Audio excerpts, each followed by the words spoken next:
ये कार्यक्रम सत्य घटनाओं से प्रेरित है। जिनके साथ ये घटनाएं घटी उसकी वास्तविकता उन्हीं तक सीमित है। भूत प्रेतों और असामान्य विषयों के होने पर चैनल कोई दावा नहीं करता और न ही प्रोत्साहन करता है। किसी प्रेत से टकरा जाने का ख्याल भर हमें कितना खौफजदा कर देता है, पर अगर कोई प्रेत आत्माओं के पूरे परिवार से टकरा जाए तो। मैं डॉक्टर नागर, पेशे से मनोवैज्ञानिक और पैशन से ह्यूमन माइंड का फैन, हर बार आपके पास लेकर आता हूँ मुझसे मिले कुछ लोगों की आप बीती, कुछ घटनाएं जिन्हें सुनकर हम सोचने पर मजबूर हो जाते हैं।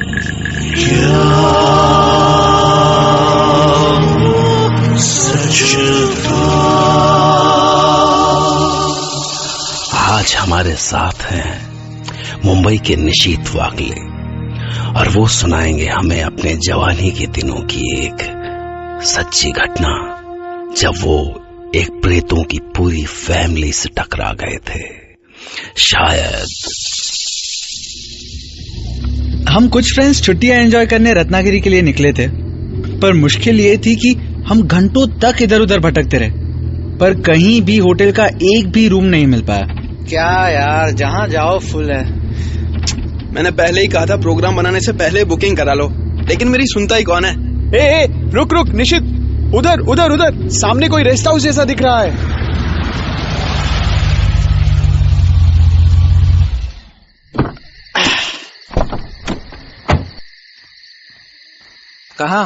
कहाँ है तेरा रेस्ट हाउस? अबे वो देखना, उधर नहीं दिख रहा? वो खंडर। तू ऐसा कर, पीछे जा और कुछ देर के लिए आराम कर ले, तेरा दिमाग खराब हो गया। नहीं यार, दूर से लगा ऐसा। ये भूतिया बंगला इसको रेस्ट हाउस दिख रहा है। चढ़ गई लगता है, टैंकर है, पूरा टैंकर। मुंबई से ही चालू हो गया था। अच्छा, अबे तो एंजॉय करने ही तो आए हैं यहाँ पे। वाह, क्या एंजॉयमेंट है साहब का। देखो देखो, हंस लो बेटा हंस लो, बहुत जल्दी रोने का टाइम आने वाला है। ये जो हीरो है ना, अभी तुम्हें ऐसा रुलाने वाला है कि। क्यों बे, मैं क्यों रुलाने वाला हूँ? जब रेलवे प्लेटफॉर्म पे सोना पड़ेगा ना, तब समझ में आएगा कौन और कैसे रुलाने वाला है। ठीक है, तो तू उतर गाड़ी से और जाके होटल का इंतजाम कर सबके लिए और बन जा हीरो। अच्छा, यहाँ आने का प्रोग्राम तूने ही तो बनाया था ना, तो होटल का इंतजाम तुझे नहीं करना चाहिए था? अब बस करो, बहुत हो गया। देख बसंत, प्रोग्राम हम सबने मिलके बनाया था, इसलिए अगर होटल का इंतजाम नहीं हुआ है तो हम सबकी गलती है। मरना है क्या तेरे को? अभी तो लेने के देने पड़ जाते यार। अब ये कौन आ गई रास्ते में? अरे रुको साहब, रुको। क्या है, तेरे को इसी गाड़ी के नीचे आके मरना था क्या? गुस्सा काहे करता है साहब? आप लोग रुकने को कमरा देख रहा था ना। यार कमाल हो गया, इसे कैसे पता कि हम कमरा ढूंढ रहे हैं? हाँ बे, करमचंद की आंटी लग रही है। जिस तरह से हम हर 50 मीटर में गाड़ी रोक के हर झोपड़ी और खंडर को टटोल रहे हैं ना, उससे तो कोई भी बेवकूफ समझ जाएगा कि हमारे पास साला रहने का कोई ठिकाना ही नहीं है। तू बात कर इससे। पागल है क्या? इससे मैं बात करूं? हाँ, अरे सुन तो क्या कह रही है वो, बात करने में क्या जाता है। ओके। हाँ, क्या बोल रही थी तुम? हमारा छोटा सा घर है यहीं पास में, आपको कोई जगह नहीं मिल रही तो वहाँ रुक जाओ, मैं पैसा भी नहीं लेगी। नहीं। अबे कुछ तो मिला ठहरने के लिए। अबे वहाँ इसके 10 फैमिली मेंबर्स भी होंगे। नहीं साहब, उधर केवल मेरी अंधी सास और भतीजी रहती है। अबे भतीजी भी रहती है? मूड अच्छा हो जाएगा। हाँ चाची चलो, कहाँ है तुम्हारा घर? साहब आप वहाँ वो उधर मोड़ पे पहुँचो, मैं पीछे पीछे आ जाएगी। चल निशित, गाड़ी बढ़ा।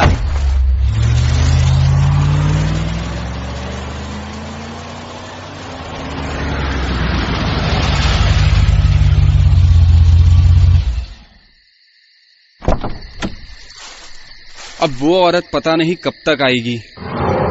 अबे ये क्या, वो तो पहुंच भी गई। उड़ के आई है क्या? अरे शॉर्टकट से आई होगी, छोड़ ना तू। अबे कहाँ का शॉर्टकट? अबे इतना मत दिमाग लगा, वैसे छोटा सा है। निश्चित उधर लगा दे गाड़ी। आओ साहब, ये है हमारा घर। ये घर है? अबे इस उजाड़ की फोटो खींच रहा है। चलो ना साहब, अंदर से अच्छा है। अरे चलना यार। अबे धक्का क्या मार रहा है? तुझे बस इसकी भतीजी में इंटरेस्ट है ना? तो फिर हम लोग अंदर की ओर बढ़े। इधर आओ साहब, सीढ़ी से। पर जैसे ही हम अंदर पहुंचे, अंदर से तो और बुरा हाल था। इक्का दुक्का सामान, वो भी धूल से सने हुए। इनका फोटो लिया? अच्छा है, इसकी फोटो आएगी। हमारा आदमी है, कुछ बरस पहले खल्लास हो गया। आप लोग बिस्तर झाड़ के आराम करो, मैं चाय लेके आती। धूल। चल चल यार, इस धूल में नहीं रुकना। देख तो क्या फाड़ू पिक्स आई है। तेरी पिक्की तो। अबे तुझे रुकना है तो रुक, हम तो चले। हम झगड़ रहे थे कि तभी हमें एक सुरीली आवाज सुनाई दी।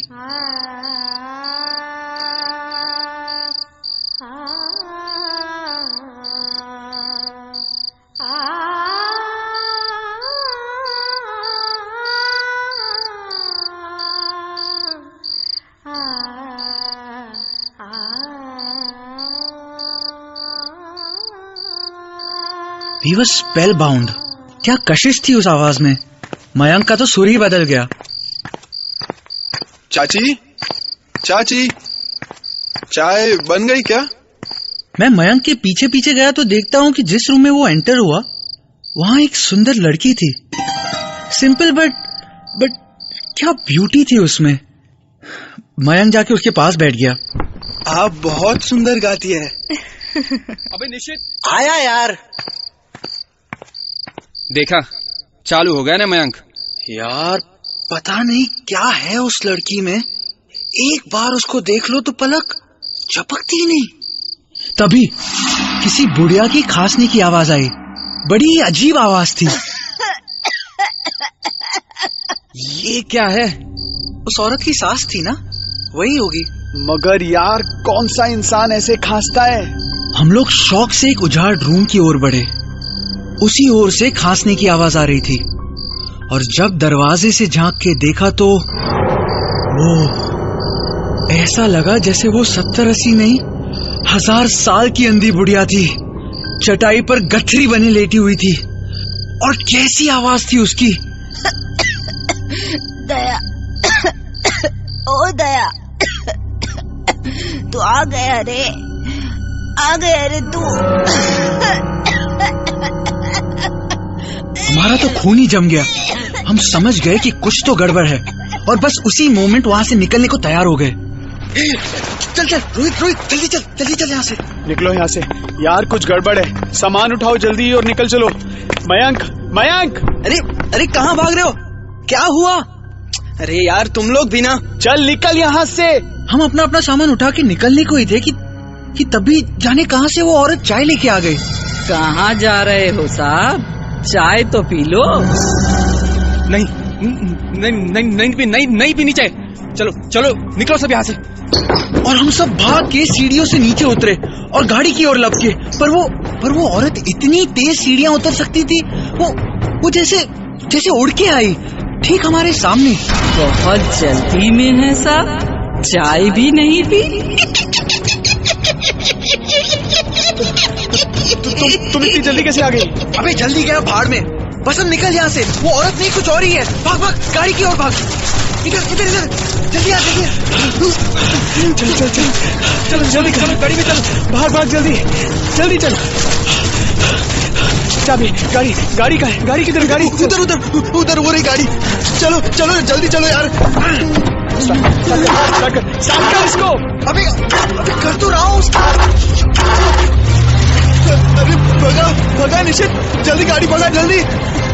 निश्चित जल्दी गाड़ी भगा।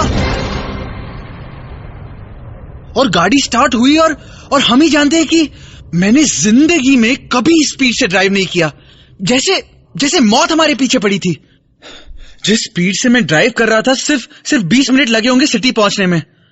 उस रात हम गाड़ी में ही सोए, पर सुबह तक हम में से कुछ का डर क्यूरियोसिटी में बदल गया था, खासकर रोहित का।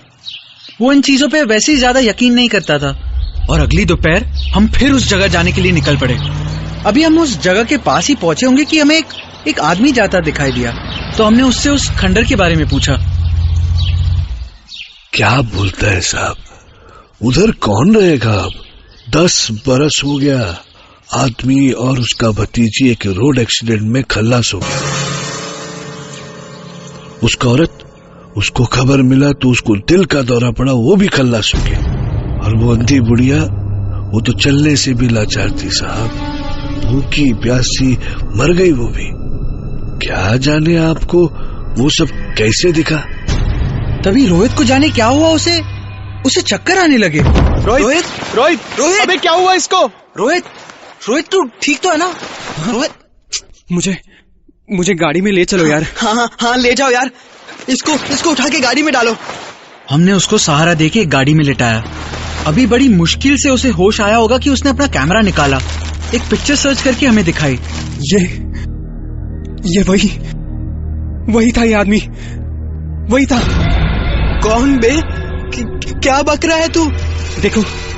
ये देखो, किसी की पिक नहीं आई है। इट्स ऑल ब्लैंक, क्योंकि वो भूत थे। और जब मैंने उसके आदमी की तस्वीर की पिक ली तो याद है उसने क्या कहा था? तब उस औरत ने कहा था कि उसी की फोटो आएगी। देखो सिर्फ उसी की फोटो आई है, क्योंकि वो किसी भूत की नहीं, तस्वीर की पिक थी। उसके भूत बनने की पहले की। क्या? और जब हमने वो पिक देखी तो हमारा खून जम गया।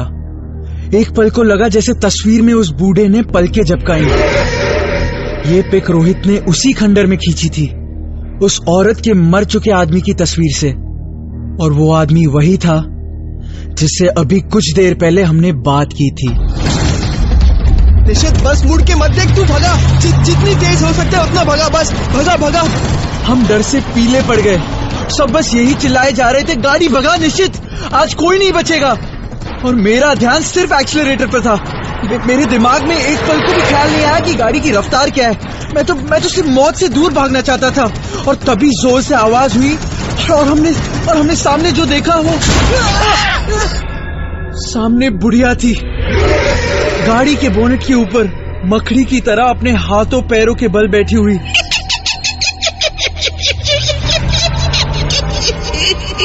और तभी सामने मोड़ आया और निशित संभाल।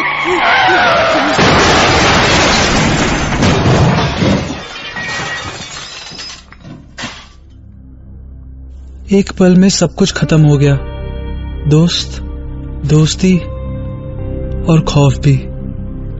उस हादसे में सिर्फ मैं बच गया और वो कैमरा जिससे हमने वो फोटोग्राफ्स खींची थी।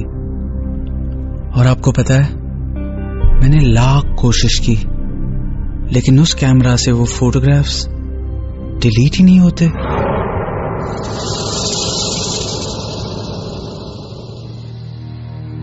सवाल है कि जिस घटना के इतने सारे गवाह मौजूद हों, वो झूठ कैसे हो सकती है? पर पहले वो औरत, लड़की, बुढ़िया और उसके बाद अगले दिन वो बूढ़ा भी, इन सब के प्रेत उन्हें एक साथ कैसे दिखे? कल रात मैं फिर आऊंगा आपके लिए एक नई घटना लेकर, जिसे सुनकर आप भी निशीत की तरह कह पड़ेंगे,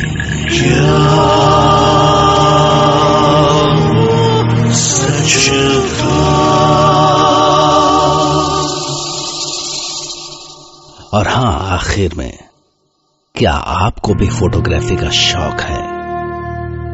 अगर हाँ, तो सावधानी से फोटो खींचिएगा, क्योंकि कुछ फोटोज डिलीट नहीं होती। ओके, शुभ रात्रि।